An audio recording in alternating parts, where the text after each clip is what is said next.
प्राचीन समय की बात है। एक समृद्ध और सुंदर नगर में महीध्वज नाम का एक राजा राज्य करता था। वह बहुत ही धर्मात्मा, न्यायप्रिय और भगवान विष्णु का परम भक्त था। उसकी प्रजा उससे अत्यंत प्रसन्न थी, क्योंकि वह सदैव सत्य और धर्म के मार्ग पर चलता था। लेकिन उसका छोटा भाई वज्रध्वज उससे बिल्कुल विपरीत स्वभाव का था। वह अत्यंत क्रूर, पापी और ईर्ष्यालु था। उसे अपने बड़े भाई की सफलता, सम्मान और लोकप्रियता बिल्कुल भी पसंद नहीं थी। धीरे धीरे उसके मन में ईर्ष्या इतनी बढ़ गई कि उसने एक दिन भयानक षड्यंत्र रच डाला। एक दिन अवसर पाकर वज्रध्वज ने अपने ही भाई महीध्वज की हत्या कर दी। यह पाप करते समय उसने ज़रा भी नहीं सोचा कि वह कितना बड़ा अधर्म कर रहा है। हत्या के बाद उसने महीध्वज के शरीर को जंगल में ले जाकर एक पीपल के वृक्ष के नीचे गाड़ दिया, ताकि किसी को इस घटना का पता न चल सके।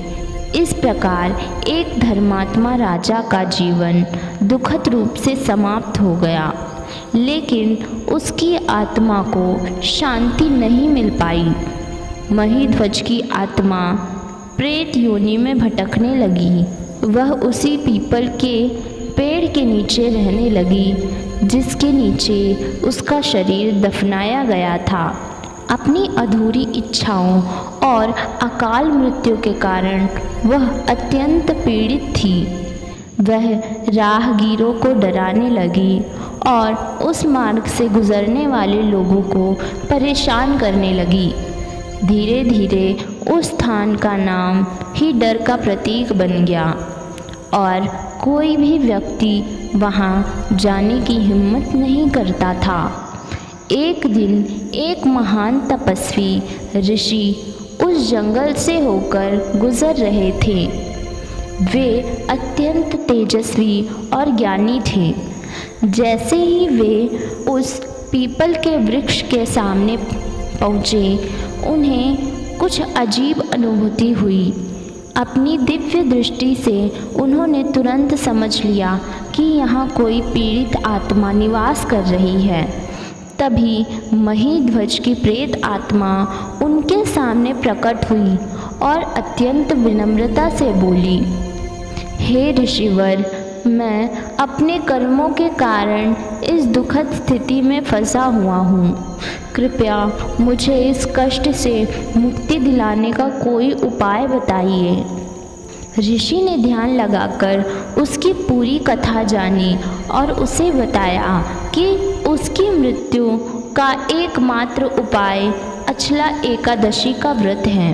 उन्होंने कहा कि यह व्रत भगवान विष्णु को अत्यंत प्रिय है और इसके प्रभाव से सबसे बड़े पाप भी नष्ट हो जाते हैं। ऋषि ने उसी स्थान पर विधि पूर्वक अचला एकादशी का व्रत किया। उन्होंने भगवान विष्णु की पूजा अर्चना की, मंत्रों का जाप किया और पूरी श्रद्धा और भक्ति के साथ व्रत का पालन किया। व्रत पूर्ण होने के बाद ऋषि ने अपने इस पुण्य का फल उस प्रेत आत्मा को समर्पित कर दिया। जैसे ही अचला एकादशी के व्रत का पुण्य महीध्वज को प्राप्त हुआ, उसकी प्रेत योनि समाप्त हो गई। उसका भयावह रूप तुरंत बदल गया और वह एक दिव्य प्रकाशमय स्वरूप में परिवर्तित हो गया। उसकी आत्मा को शांति मिल गई और वह उच्च लोकों की ओर प्रस्थान कर गया। इस प्रकार अचला एकादशी के व्रत की महिमा से एक पीड़ित आत्मा को मुक्ति प्राप्त हुई। यह कथा हमें सिखाती है कि चाहे पाप कितना ही बड़ा क्यों न हो, सच्ची श्रद्धा और भक्ति से भगवान विष्णु की कृपा प्राप्त की जा सकती है। अचला एकादशी का व्रत न केवल व्यक्ति के पापों का नाश करता है, बल्कि जीवन में सुख, शांति और अंततः मोक्ष की प्राप्ति भी कराता है।